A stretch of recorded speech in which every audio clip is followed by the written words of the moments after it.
এই বেটা, এনে কি তো যাত্রী নামানোর জায়গা? এটা কোনো কথা? বোকা চোদা, একদম থামড়ে লাল করে লাম।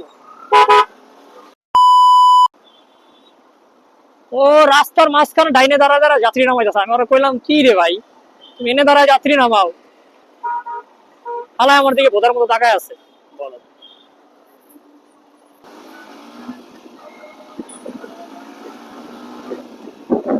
না না, সাদিক যাবো, দেখি কি করে। সাদিক এখনো যাই নাই। কোনো ভাই জেনারেল কই চল ট্যুর দেই, ট্যুরের সময় প্ল্যান করে 2 দিন পরে নানান কাহিনী, হ্যান ত্যান ভাতের ফ্যান বহুত কিছু হয়ে গেছে গা। শেষ।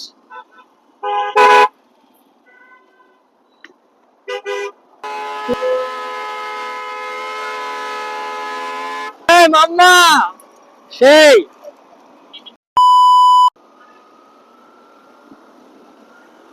ঢাকা সিটিতে আপনি মানে মাথা ঠান্ডা করে রাইড করবেন, আপনি যতই চেষ্টা করেন যে মাথা ঠান্ডা করে রাইড করবেন, ঢাকা সিটিতে আনলিস আপনি এটা পারবেন না।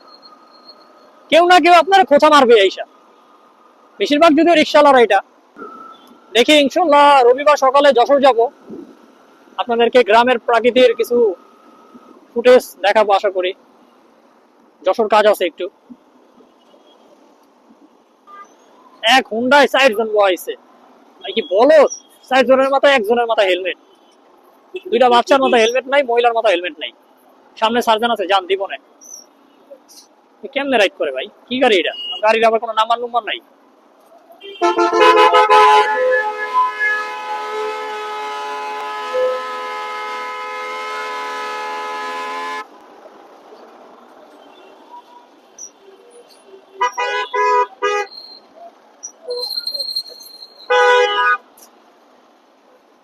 আরে কি সকাল সকাল মনটা চায় আরে মারি।